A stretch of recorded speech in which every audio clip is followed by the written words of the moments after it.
अगर आप लोन ले रहे हैं या लोन लेने की योजना बना रहे हैं तो यह वीडियो आपके लिए बहुत उपयोगी है। इस वीडियो में मैं आपको यह सिखाने वाला हूं कि ईएमआई की कैलकुलेशन कैसे की जाती है। ईएमआई की कैलकुलेशन करने के लिए एक्सेल में पीएमटी फार्मूला का उपयोग किया जाता है। पीएमटी फार्मूला क्या है?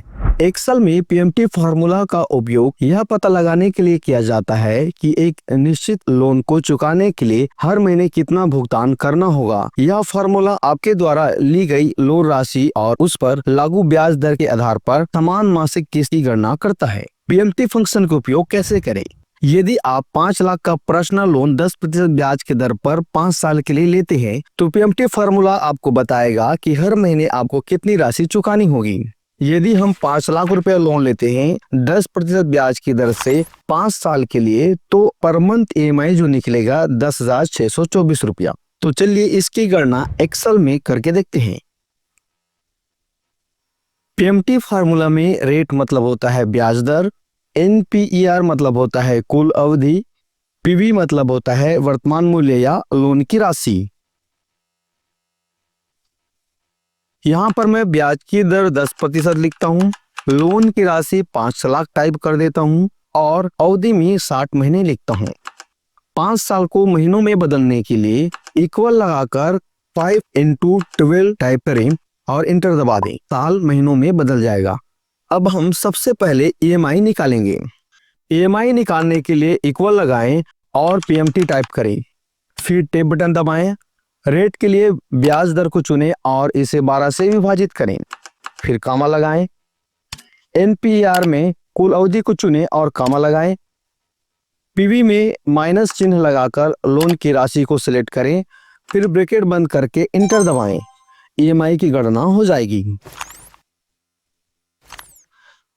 अगर आप जानना चाहते हैं कि 5 साल में आपको कुल कितना पे करना होगा तो उसके लिए ईएमआई को 60 महीनों से गुना करके इंटर कर दें तो कुल पेमेंट निकल आएगा। इक्वल ईएमआई इंटू 60 महीने, देन इंटर प्रेस करें।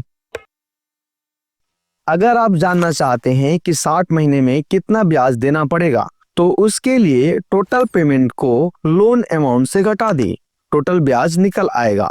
इक्वल लगाएं, टोटल पेमेंट को सिलेक्ट करें minus loan amount, then enter. कई लोगों को ये जानने की इच्छा होती है कि ये ईएमआई हर महीना एक समान कैसे कैलकुलेट हो जाता है। मूलधन भी कम होते जाता है और ब्याज भी जुड़ते जाता है। अगर आपका भी यही सवाल है तो मैं आपको बताता हूँ कि कैसे कैलकुलेट होता है। इसको समझने के लिए आपको आईपीएमटी और पीपीएमटी फार्मूला को समझने की जरूरत है।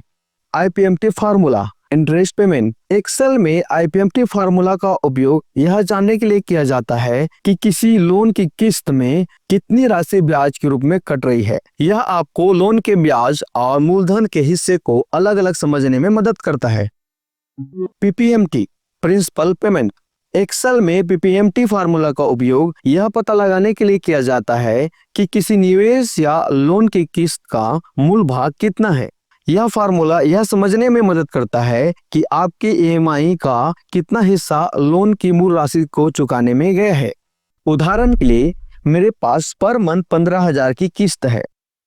यहाँ पर पहले महीने में 4,000 ब्याज और मूलधन 11,000 कटा और दूसरे महीने में 3,900 ब्याज लगा और 11,100 मूलधन कटा।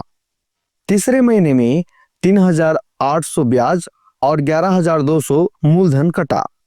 जब ब्याज और मूलधन को जोड़ते हैं तो 15,000 का किस्त बनता है। यहाँ पर मेरे पास 4 हेडिंग है जिसमें पहला मंथ, दूसरा आईपीएमटी, तीसरा पीपीएमटी और चौथा ईएमआई। महीने में जितने महीने की किस्त है उतने महीने लिख दीजिए। जैसे कि मैंने आपको समझाने के लिए 10 महीने की किस्त रखी है। दूसरा आईपीएमटी। आईपीएमटी फार्मूला लगाने के लिए इक्वल लगाएं और आईपीएमटी टाइप करें, फिर टैब दबाएं। रेट में ब्याज दर को चुनें और इसे 12 से विभाजित करें, फिर कॉमा लगाएं। पीआर इसका मतलब है वर्तमान किस्त, किस महीने का ब्याज निकालना है। जिस महीने का ब्याज निकालना हो उसे चुनें। जैसे कि यदि मुझे पहले महीने का ब्याज निकालना है तो मैं फर्स्ट मंथ को सिलेक्ट कर रहा हूँ। एनपीईआर मतलब कुल अवधि। एनपीआर में कुल अवधि को चुनें, जितने महीने की आप किस्त रखना चाहते हैं।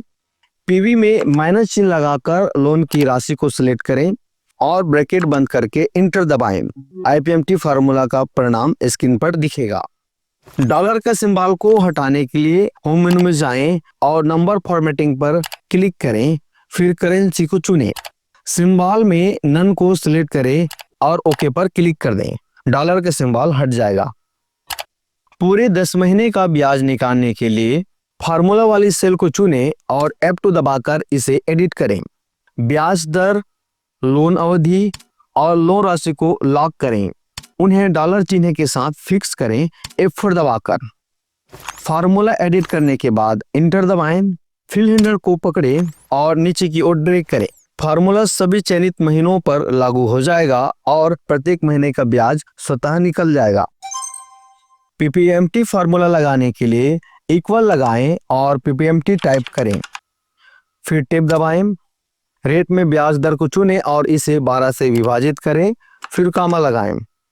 यहाँ पर पीआर का मतलब है वर्तमान किस्त, किस महीने का मूलधन आप निकालना चाहते हैं।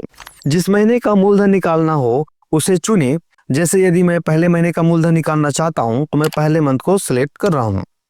एनपीआर मतलब कुल अवधि, जितने महीने की किस्त है उसे चुनें और कामा लगाएं।